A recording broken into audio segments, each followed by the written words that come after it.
Chers amis, mes chers compatriotes comoriens et chers amis de Madagascar, d'habitude je prends la parole pour m'exprimer en comorien parce que je m'adresse à la communauté nationale des Comores, mes compatriotes des Comores. Mais aujourd'hui, une fois n'est pas coutume, je vais m'exprimer en français parce que mon intervention d'aujourd'hui s'adresse particulièrement à la nation malgache, aux autorités de Madagascar, aux élus et aux grands esprits de cette grande île, de cette belle nation qui nous a, et particulièrement moi personnellement, qui m'a formé au sujet d'un acte, d'une barbarie, d'un acte commis par des éléments commis par l'État des Comores sur le territoire malgache. Donc, sur ce, je vais m'exprimer aujourd'hui en français par rapport à cette intervention, parce que j'aurais voulu m'exprimer en malgache, mais Fayel Azen Latan, donc j'ai quitté Madagascar en 2002. Je ne suis pas sûr de pouvoir m'exprimer de façon cohérente et juste dans une intervention, particulièrement une intervention de qualité politique. Et sur ce, même si j'ai eu l'occasion de lire la très belle thèse de Madame le professeur Irène Nour, qui aborde la thématique du vocabulaire politique dans les événements de 72 à Madagascar. Certainement, cette thèse et les éléments développés dans cette thèse auraient pu m'aider à m'exprimer en malgache, mais il y a longtemps que j'ai quitté Madagascar en 2002, et donc Azafa Dindindra, je vais m'exprimer en français et en espérant que beaucoup de gens à Madagascar vont partager cette vidéo. Chers amis, et particulièrement le peuple de Madagascar, je vous informe que le 15 dernier, il y a eu un acte de kidnapping qui s'est opéré dans la province de Majinga. Et les autorités comoriennes qui ont organisé cet acte d'une barbarie inouïe clament haut et fort qu'il s'agit d'une extradition d'une personne ou d'un opposant politique qui a été recherché par les autorités comoriennes. Mais dans tous les cas, ce qui est sûr, et ça, toute personne qui est attachée au droit, toute personne qui est épris de valeurs nobles de démocratie et de l'état de droit ne peut pas accepter que la procédure qui caractérise l'affaire Issa Mohamed, alias Bobocha, a été une procédure légale, une procédure qui a respecté les conventions internationales et particulièrement la Convention de Genève et aussi le droit national malgache. Je voudrais par le biais de cette intervention dire au peuple de Madagascar qu'un acte de barbarie a été commis en violant la souveraineté nationale de Madagascar parce que des éléments de la force publique malgache corrompus ainsi que des autorités véreux de l'aéroport d'Ambourvi à Majinga ont organisé en complicité avec un État criminel et un État répressif et un régime répressif qui est aux Comores, une opération de kidnapping qui a consisté à enlever un opposant politique depuis Madagascar et l'embarquer manu militari et de force via l'aéroport d'Ambourvi à Majinga en direction des Comores.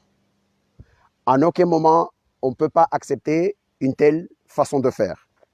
Et sur ce, sachant, puisque j'ai fait mes études à Madagascar, je sais que souvent, certains fonctionnaires, ils ne sont pas nombreux, mais certains fonctionnaires de l'État malgache arrivent à des moments où ils commettent des erreurs ou des fautes graves, mais en pensant qu'ils peuvent jouer un huis clos, notamment par exemple ce qui s'est passé dans le cadre de cette histoire du côté de Majinga.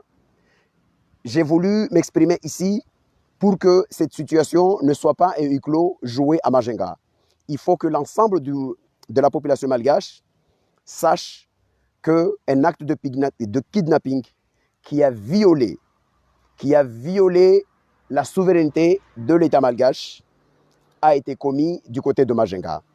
Je rappelle une chose, c'est que dans le cadre de la procédure de droit international qui consiste à la coopération entre les États, il existe effectivement des mécanismes qu'on appelle des extraditions ou des transferts, mais dans tous les cas, ce sont des mécanismes qui s'opèrent sur la base d'un cadre légal. Ce qui s'est passé à Majunga n'a rien à voir avec ces histoires. L'État comorien, l'État dictatorial qui sévit aux Comores sous l'égide d'un ancien putschiste comorien qui s'appelle un criminel sanguinaire qui s'appelle Azali Assoumani, peut clamer haut et fort tout ce qu'il veut, mais dans tous les cas, il n'y a pas eu une extradition de Madagascar vers les Comores. Le compatriote Issa Mohamed alias Bobocha a été enlevé dans une opération de kidnapping à Madagascar. J'interpelle les autorités de la grande nation de Madagascar que cet acte ne peut pas rester comme ça, parce que c'est un mauvais signe que Madagascar envoie au monde entier, comme quoi il est possible d'organiser une opération de kidnapping et enlever une personne séjournant dans une île. Qui était cette personne qui est supposée être protégée par le droit malgache et par la force publique malgache. Cet acte démontre qu'il est possible qu'un État voyou peut se permettre d'organiser un kidnapping et enlever une personne avec la complicité de certains fonctionnaires véreux de la Grande Île et le transférer aux Comores, là où sévit une dictature implacable qui tue, qui humilie, qui fait tout pour briser la nation comorienne. Donc ce qui s'est passé, ce n'est pas normal. Et il faudra que les autorités malgaches s'expliquent sur cette affaire. Et par cette occasion, je saisis cette occasion pour interpeller les Sulumba Vanvahoka, les députés de Madagascar, les esprits, les intellectuels malgaches, les chefs de partis politiques, qu'ils soient de l'opposition ou de la mouvance présidentielle.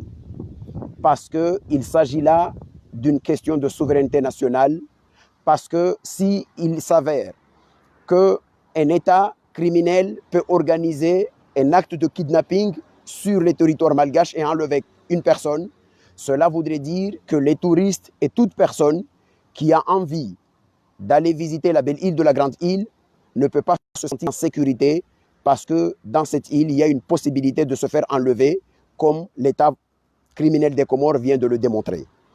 Je dis très bien cela parce qu'il ne s'agit pas ici d'une extradition. L'extradition obéit à des règles claires et connues. Puisque ce qui se passe normalement quand on parle d'une extradition, il s'agit d'un mécanisme qui consiste à ce que le ministère des Affaires étrangères d'un pays requérant, c'est-à-dire l'État des Comores, en l'occurrence ici, adresse un dossier au ministère de la Justice de Madagascar. Ça, on ne l'invente pas. Il y a eu une loi qui a été votée à Madagascar, c'est la loi numéro 217, numéro 2017-027, la loi relative à la coopération internationale en matière pénale, votée à l'Assemblée nationale et au Sénat, adoptée à leurs séances respectives en date du 29 novembre 2017 plutôt, et au 8 décembre. Et cette loi a été aussi validée par la décision numéro 06 de la Haute Cour constitutionnelle de Madagascar du 22 janvier 2018. Donc, c'est une loi qui pose clairement les procédures, comment Madagascar doit opérer dans le cadre d'une coopération judiciaire, d'entraide judiciaire avec un quelconque État étranger. Et ce qui s'est passé hier à Madagascar, le 15 à Madagascar, n'a rien à voir avec une extradition, comme je viens de le dire, parce que la loi dit clairement dans le cadre des procédures. La procédure est claire, parce que là, nous allons parler à la fois de la procédure et aussi du fond. Parce qu'en termes de procédure, pour pouvoir procéder à une situation d'extradition, puisqu'on l'a déjà vu aux Comores, par exemple, en 2001-2002, lors de la crise politique malgache, un lieutenant-colonel qui s'appelle Balbine, Hubert Balbine, était aux Comores et il y a eu un mandat d'arrêt international de la part de l'État malgache et ce monsieur a obtenu un procès aux Comores. Il a été défendu par Maître Fahmi Said Ibrahim et Madame Armia. Il a été défendu, ses droits ont été préservés jusqu'au terme d'un processus judiciaire qui a fini par arrêter qu'il doit quand même être transféré.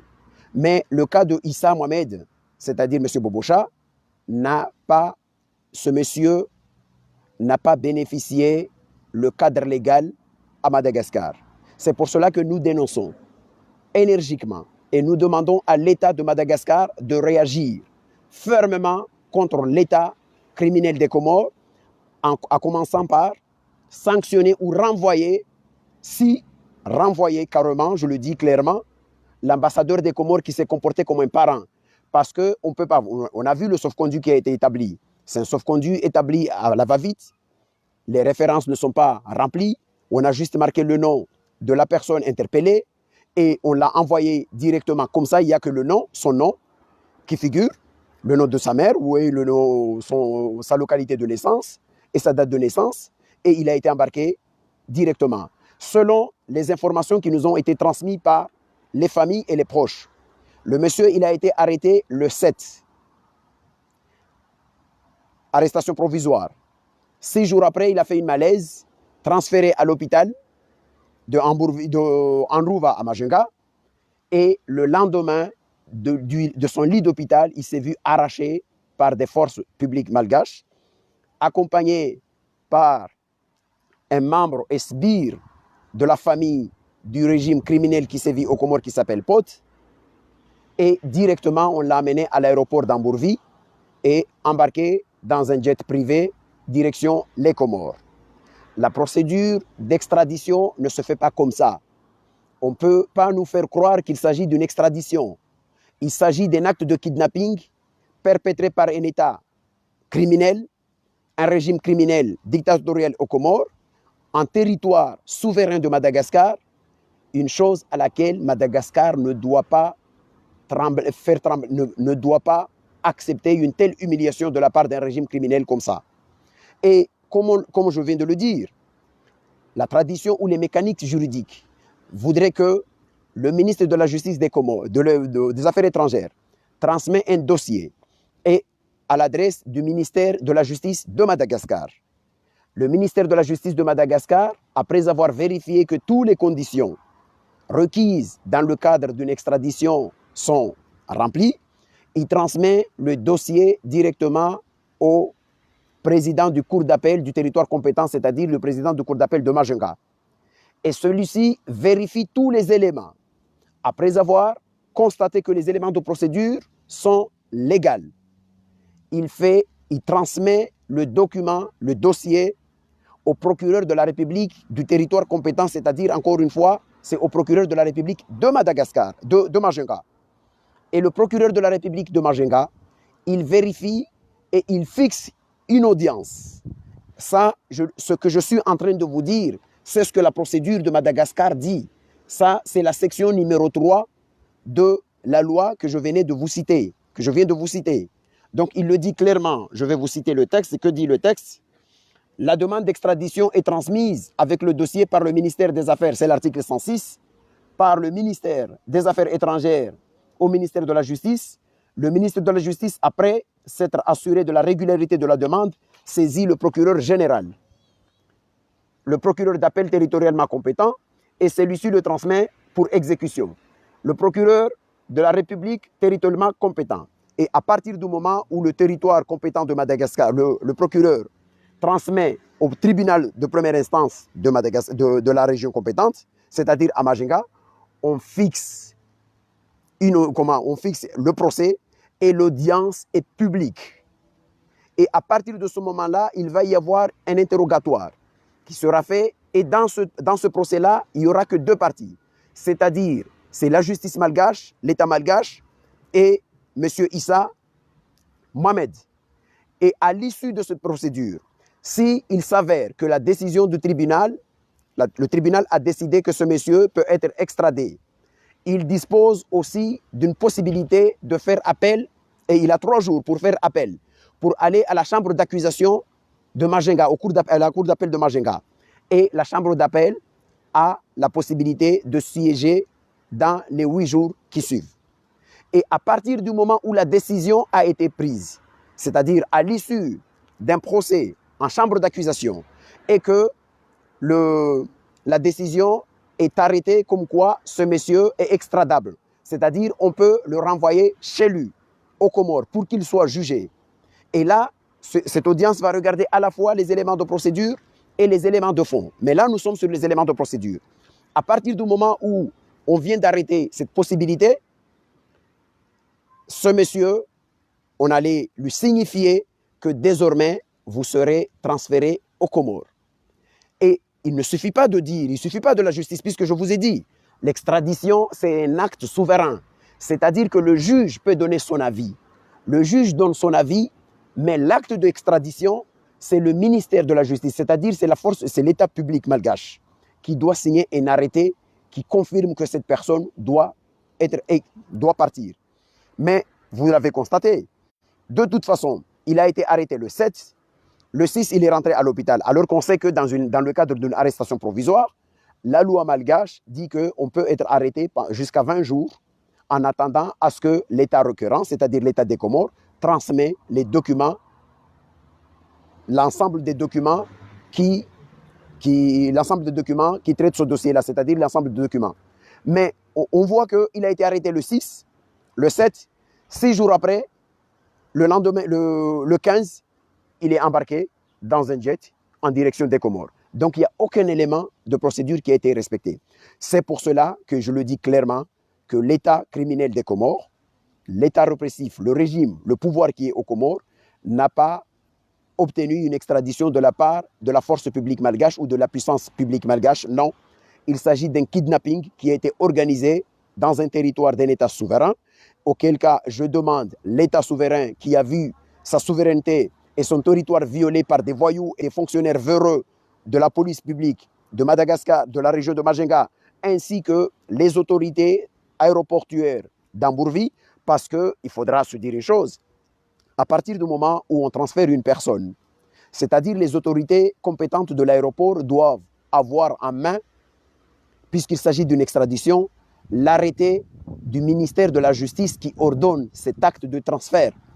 Mais il n'y a jamais eu d'arrêté. Même le tribunal de Majinga ne reconnaît pas avoir eu en sa possession un document relatif à cette procédure-là. Donc c'est pour cela que j'interpelle les intellectuels malgaches. C'est pour cela que j'interpelle les autorités de Madagascar, s'ils ne sont pas au courant de cet acte de barbarie commis par la complicité de l'État comorien et certains fonctionnaires véreux de Madagascar et particulièrement de la région de Majinga, il faudra absolument que l'État de Madagascar réagisse parce que c'est un acte qui ternit l'image de la grande nation de Madagascar.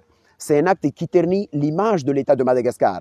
Parce que, mais comment un touriste peut se rassurer qu'il peut aller à Madagascar s'il s'avère qu'un État voyou peut organiser un acte de kidnapping pour venir enlever une personne qui séjourne dans un pays souverain, qui est censé être protégée par la force publique de Madagascar, comme c'est le cas par rapport à ce qui s'est passé là. Donc j'interpelle les autorités malgaches, j'interpelle les Sulumba Vambaoka malgaches, les députés malgaches, les Naroretra, vous tous là, les autorités politiques malgaches. Ce n'est pas normal. Ce n'est pas normal que la souveraineté de Madagascar soit violée par un petit État bandit qui s'appelle actuellement, qui est pris en otage par un régime criminel aux Comores, qui vient commettre... Parce que cet acte-là veut dire quoi? Veut dire tout simplement que le régime dictatorial des Comores vient de démontrer que les lois, elles ne le violent pas. Les lois, ils ne le violent pas qu'aux Comores. Ils le violent partout, à partir du moment où il sait qu'il veut arriver à ses objectifs abjects. Et c'est ça ce qui est dangereux. C'est ça ce qui est dangereux. Et aujourd'hui, ils ont fait ce kidnapping. Demain, ils vont faire quoi?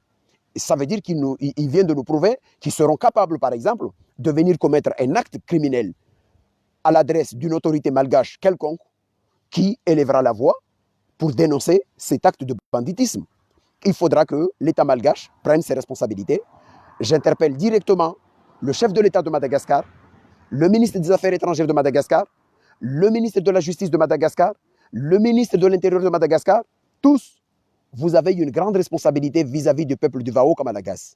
Vous avez une grande responsabilité pour faire respecter le territoire malgache, le Tanrazana Malagas, la terre des ancêtres malgaches. il ne doit pas être foulé par des voyous comme ça. Un État ne peut pas s'organiser pour venir commettre un acte de banditisme à Madagascar. La terre malgache est sacrée, comme vous le dites. La terre malgache est sacrée. Un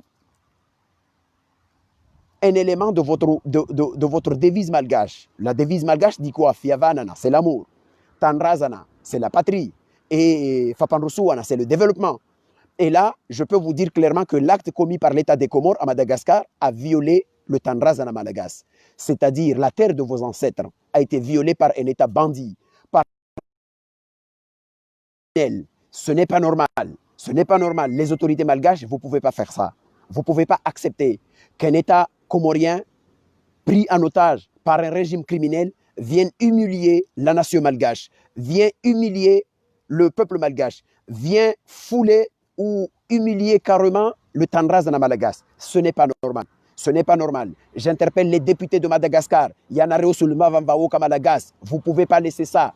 Ce n'est pas possible. Vous ne pouvez pas laisser cet acte-là. Cet acte a souillé la nation malgache. Cet acte a souillé la dignité du peuple malgache. Cet acte a souillé la grandeur de la nation malgache. Ce n'est pas normal. Il faudra absolument que la nation malgache réagisse. Il faudra absolument que les intellectuels malgaches interpellent les autorités de Madagascar parce que ce n'est pas normal. Ce n'est pas normal qu'un État comorien, le régime des Comores, un régime criminel qui tue son peuple, qui humilie son peuple, qui fait tout aux Comores, se permet de dire tout ce que je fais chez moi, je peux aussi me permettre d'aller le faire à Madagascar voisin. Non, ce n'est pas normal et les autorités de Madagascar, vous avez une obligation morale vis-à-vis du peuple malagasy. Vous avez une obligation, un devoir républicain vis-à-vis du Vaoka Malagas pour dénoncer l'acte et surtout renvoyer l'ambassadeur des Comores pour donner un signe, pour montrer, je ne vous dicte pas, je peux même retirer cette phrase-là, mais il faut clairement qu'il ait un acte un acte républicain de l'État de Madagascar qui dit clairement à ces méthodes de voyous faites par le régime des Comores que ça ne se fait pas, on ne peut pas se permettre de jouer la complicité avec des fonctionnaires véreux de Madagascar, à la fois de la force publique et de l'aéroport de Majinga, pour kidnapper une personne et l'envoyer aux Comores et clamer de l'autre côté des îles des Comores qu'on a obtenu une extradition de Madagascar. Si on était réellement un État démocratique aux Comores, franchement, si on était un État démocratique aux Comores, je vous le jure, aucun juge ne se permettrait de prendre en considération un acte de banditisme pareil. Dès que ce monsieur de Bobocha, monsieur Issa Mohamed, dès qu'il sera présenté devant un juge, le juge allait le relâcher parce que l'acte de procédure a été violé. Et là, je le répète clairement, nous sommes deux peuples amis. Il ne faut pas qu'on laisse ces actes de banditisme viennent déstabiliser l'amitié qui nous lie, l'amitié qui lie les deux peuples des Comores et de Madagascar. Et en laissant de côté la question de la procédure, puisque je viens de le démontrer que la procédure a été complètement ignorée, complètement violée, puisqu'il y a même pas, on ne peut même pas parler de procédure, puisqu'il n'y a pas eu extradition. Il n'y a pas eu, la puissance publique malgache n'a pas réagi, n'a pas dit qu'il a reçu, et il n'a pas, tout ce qui s'est passé, et même si la puissance malgache avait reçu un document d'extradition, l'extradition ne se fait pas comme ça. La loi de Madagascar, la loi de 2017, du 027 du 2017, ne le dit pas comme ça. Il dit clairement la façon dont on doit procéder. Le ministère public doit fonctionner, le ministère public doit informer le procureur général du territoire compétent et le procureur d'appel de la cour d'appel doit informer le procureur de la République. Le procureur de la République fixe une audience et transmet le dossier au président du tribunal de première instance ou bien à un juge d'instruction et une audience est tenue. À l'issue de l'audience, si le prévenu a été condamné et auquel cas la décision a été prise qu'il soit extradé, ce prévenu a le droit, dans 3 jours, d'interjeter un appel auprès de la cour d'appel. La cour d'appel a jusqu'à 8 jours pour siéger et à l'issue de cette décision, si la décision est confirmée, dans ce cas-là, on lui signifie que désormais, vous êtes extradable et en ce moment-là, cela ne suffit pas parce qu'il existe dans le cadre de ce qu'on appelle, les extraditions, ce qu'on appelle le pouvoir discrétionnaire. Parce que, comme je le dis, l'acte d'extrader, c'est un acte souverain. C'est l'État qui s'engage. C'est le ministère de la Justice qui signe un arrêté pour autoriser à ce qu'une personne quitte le territoire de Madagascar. Il y a des cas où la justice peut dire que telle personne peut être extradée, mais pour des raisons discrétionnaires, dans le cadre de son pouvoir discrétionnaire, l'État de Madagascar peut dire non, je n'extrade pas cette personne. Et aussi, on a enlevé la possibilité à ce monsieur qui a été kidnappé le droit de se défendre. Et je le dis clairement si on rentre dans le fond. Et la même loi dit clairement que sur le fond, il y a des cas où l'État malgache n'accepte pas l'extradition. Je vous ai dit clairement qu'il n'y a pas eu extradition, il y a eu kidnapping. Mais là, je me permets un peu de m'exprimer si jamais on avait organisé, dans le cadre de la procédure, cette audience. Et je peux vous assurer que si on avait organisé une audience ou un procès, M. Issa allait gagner ce procès-là pour trois raisons. La première, et je vous le dis clairement, la première raison, c'est que le gouvernement de Madagascar dit dans sa loi clairement qu'il y a des motifs de refus d'une extradition demandée. La première, je vous le cite, c'est l'article 101 qui dit que ce sont des motifs obligatoires de refus. L'extradition ne peut être accordée si l'infraction pour laquelle l'extradition est demandée est considérée par Madagascar comme une infraction à caractère politique ou si la demande est motivée par des considérations politiques. Vous êtes tous convenus avec moi que ce monsieur, toute cette cabale contre lui, c'est tout simplement parce qu'il est originaire d'Anjouan et qu'il réclame, il dit clairement que la tournante devait revenir aux Anjouanais, revient aux Anjouanais en 2021. Et on l'accuse de tout. On peut lui dire qu'il a fait ceci, il a fait cela. Mais de toute façon, quel que soit, puisque la justice a le droit d'accuser quelqu'un, un État, l'État comorien a le droit d'accuser une personne d'avoir peut-être commis ou pas, etc. De toute façon, toute personne prévenue ou toute personne est présumée innocent. Mais dans un état de droit, la procédure est là aussi pour permettre à la personne accusée de se défendre. Il ne suffit pas qu'un État dise que telle personne est supposée ou bien est soupçonnée d'être à l'origine de ceci et de cela. Non, non, non. On sait très bien. Et ceci ne demande pas... On ne demande pas le ciel. N'importe quel avocat à Madagascar serait capable de défendre ce dossier parce qu'il y a d'abord le caractère politique de cette histoire. Or, la loi de 2017, 027 de 2017, dit clairement que Madagascar refuse. C'est un motif obligatoire de refus d'extrader une personne sous prétexte que cette personne est poursuivie pour des raisons politiques. D'abord, ça c'est le premier élément. Un deuxième élément, on est encore dans le cadre des motifs de refus. Un deuxième élément, il dit quoi? Si l'individu, si l'individu, c'est l'article 10 toujours, 110, au alinéa E. Si l'individu dont l'extradition est demandée a été ou serait soumis dans un état requérant à des tortures ou autres peines ou traitements cruels, inhumains ou dégradants, ne bénéficierait pas les garanties minimales prévues par au cours des procédures pénales par l'article 14 du pacte international relatif aux droits civils et politiques. Ça veut dire quoi encore? Cette fois-ci, tout le monde le sait. Tout le monde le sait que l'État comorien pratique la torture aux Comores.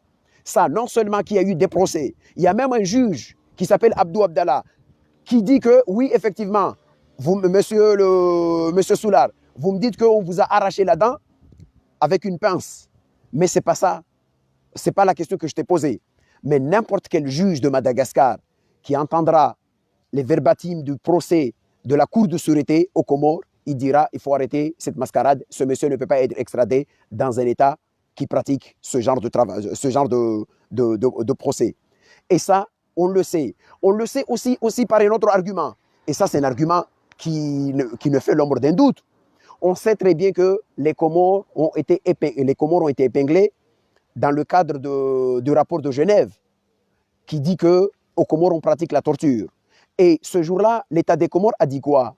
A donné toutes les garanties à ce qu'on envoie un émissaire pour venir un émissaire dans le cadre de ce qu'on appelle l'évaluation universelle contre la torture aux Comores, pour venir constater de lui-même qu'aux Comores, on ne pratique pas la torture. Mais qu'est-ce qui s'est passé? Tout le monde vous l'avait vu.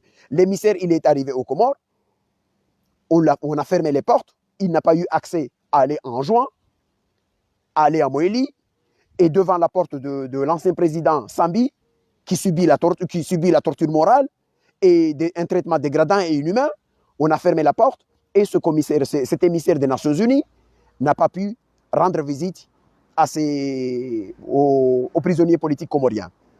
Et là, vous voulez à ce qu'on démontre quoi? C'est parce que cet État voyou qui est aux Comores pratique la torture. Et la loi malgache dit qu'on ne peut pas extrader une personne vers un État qui pratique la torture. Ça, c'est un deuxième argument de fond. Et troisième argument, la loi malgache dit quoi encore? Et là, la loi malgache dit clairement, encore, nous sommes sur l'alinéa numéro D, alinéa D. Si l'individu dont l'extradition est demandée a été jugé ou risquerait d'être jugé ou condamné dans un État requérant par une juridiction d'exception ou un tribunal spécial ou militaire, ou un tribunal militaire. Vous êtes convenu avec moi qu'aux Comores, la Cour de sûreté n'existait pas dans la loi organique régissant l'ordre juridictionnel des Comores. C'est un tribunal d'exception. Et Madagascar dit clairement qu'il ne peut pas extrader une personne vers un État qui risquerait de juger un individu sur la base ou dans le cadre d'une juridiction d'exception. Aux Comores, la Cour de sûreté des Comores n'existait pas sur la loi organique qui régit les structures de justice aux Comores. Donc, ces trois éléments de fond, si on avait donné la possibilité, si on avait respecté la procédure de l'extradition et organisé le procès de Issa Mohamed, alias Bobocha, à Majunga, jamais ce monsieur n'allait pas se retrouver dans les mains des criminels qui sont aux Comores, qui tuent et qui torturent, parce que tout simplement, la loi malgache garantit par 3 fois des éléments de fond qui refusent catégoriquement qu'on envoie cette personne au charbon ou vers ces criminels-là. Je viens juste de vous citer les éléments. On ne peut pas extrader vers un pays qui pratique la torture. Les Comores en pratiquent et s'en réjouissent. La preuve, l'État comorien, le pouvoir comorien a refusé de donner accès à un émissaire des Nations Unies qui était venu spécialement dans le cadre de l'évaluation universelle des droits de l'homme pour attester si, oui ou non, on pratique la torture aux Comores. Les Comores sont condamnés au niveau des Nations Unies, on l'a vu récemment, parce qu'ils pratiquent la torture. Deuxième élément de fond, ce monsieur, on ne pouvait pas l'extrader aux Comores puisque, de toute façon, le tribunal qui est censé juger ces personnes-là, c'est ce qu'on appelle, c'est le tribunal, la cour de sûreté, une juridiction spéciale qui n'existe pas dans la loi organique qui régit les différentes instances juridiques des Comores. Deuxième élément de fond. Et troisième élément de fond, je venais de le citer, mais il m'échappe par-dessus. J'ai oublié le troisième. Mais je vous le dis, dans tous les cas, il s'agit ici d'une violation grave du droit de ce monsieur. Et je termine ainsi en appelant clairement, je supplie Mangata Kanare Usulumba Vambao Kamalagasi. Mangata Kanaro Usulumba Vambao Kamalagasi, vous ne pouvez pas laisser l'État comorien jouer dans votre territoire de Madagascar comme le font les Dahalou qui arraisonnent les voitures pour les voler. Non, l'État comorien s'est comporté comme les Dahalou qui arrêtent et qui arraisonnent les convois de voitures pour les piller. L'État comorien s'est arrangé avec des fonctionnaires véreux de Majunga, à la fois de la police et aussi de l'aéroport, pour kidnapper une personne qui est rentrée légalement à Madagascar. C'est quand même un signe grave. C'est quand même un acte d'une barbarie inouïe.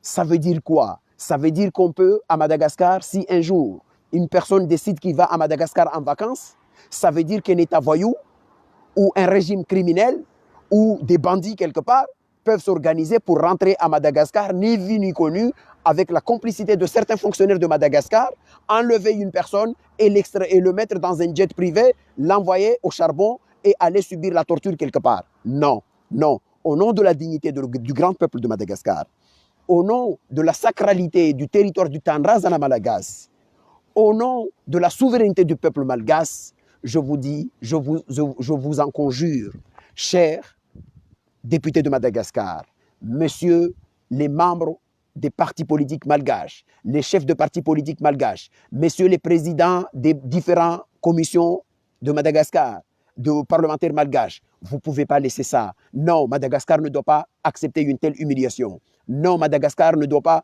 Le peuple comorien pleure leurs enfants tués par ce régime. Le peuple comorien pleure la violation de la loi fondamentale aux Comores. Le peuple comorien pleure la mise à sac de la justice comorienne qui se trouve au solde et à la botte de ce régime criminel. Mais le peuple comorien ne peut pas accepter que même la nation malgache se laisse piétiner par ce régime voyou, ce régime criminel qui sévit et qui a pris le peuple des Comores en otage. Nous sommes deux peuples.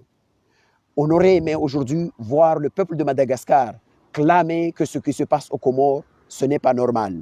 Mais pas jusqu'au point de voir que les mêmes autorités qui nous humilient de l'autre côté des Comores se permettent carrément de violer les frontières de Madagascar, de venir opérer des actes d'une barbarie qui sont identiques à ce que le Dahal font quand ils arrêtent les voitures pour les piller et kidnapper une personne qui est rentrée à Madagascar et qui vivait de façon légale, et même si cette personne était de façon illégale à Madagascar. Non, il était dans le territoire sacré de Madagascar, il revenait de droit au droit malgache de le protéger et aux conventions internationales de le protéger. Ceci, malheureusement, n'a pas été le cas et Bobocha se retrouve actuellement dans les mains et dans les geôles infâmes du régime criminel des Comores, et c'est très regrettable, mais j'espère, en terminant, j'espère du fond de mon âme, que le peuple de Madagascar, les députés de Madagascar, cette grande nation qui s'est battue depuis toujours pour avoir l'émancipation nationale et la souveraineté de Madagascar, au nom du sang coulé, du sang de tous ceux qui sont décédés le 29 mars 1947 parce qu'ils voulaient l'indépendance de Madagascar. Ces gens-là sont morts parce qu'ils voulaient que Madagascar soit un État indépendant. Au nom de ces gens-là, au nom de tous ces gens-là où on peut trouver les stèles à Muramanga, on peut trouver des stèles à Brickaville, on peut trouver les stèles, etc. Mais non, on ne peut pas accepter. Vous ne pouvez pas, le peuple de Madagascar ne peut pas accepter. Les autorités de Madagascar, vous ne pouvez pas accepter à ce que l'État comorien se comporte comme le lieutenant Koutiti et Rahitsu se comportait lors des batailles d'Ambulmagodja ou lors des batailles du nord de Madagascar, lorsque ces deux tristes célèbres lieutenants-colonels effectuaient des actes d'une barbarie inouïe contre le peuple de Madagascar pendant les événements de la crise politique de 2002. L'État comorien s'est comporté comme un État voyou, l'État comorien s'est comporté comme un État barbare, l'État comorien s'est comporté comme un État qui ne respecte pas les lois d'un État ami, et Madagascar ne doit pas laisser faire. Je l'espère du fond de mon âme, et je remercie mes amis de Madagascar qui vont voir cette vidéo, et je leur demande de partager cette vidéo massivement à l'adresse des autorités politiques de Madagascar s'ils s'avèrent qu'ils ne sont pas au courant de cet acte qui s'est joué à Majunga. Cet acte a terni l'image de Madagascar. Chaque Malgache a un devoir républicain, un devoir moral d'informer une autorité politique de Madagascar pour que cette histoire ne reste pas sans suite. Sinon, on risque de voir d'autres actes de la grande barbarie venir encore ternir l'image de cette grande nation qui nous a formés, cette grande nation qui est une nation amie, et ce grand peuple qui est un peuple ami des peuples des Comores. Merci, Msocha Nareu, Msocha Betek.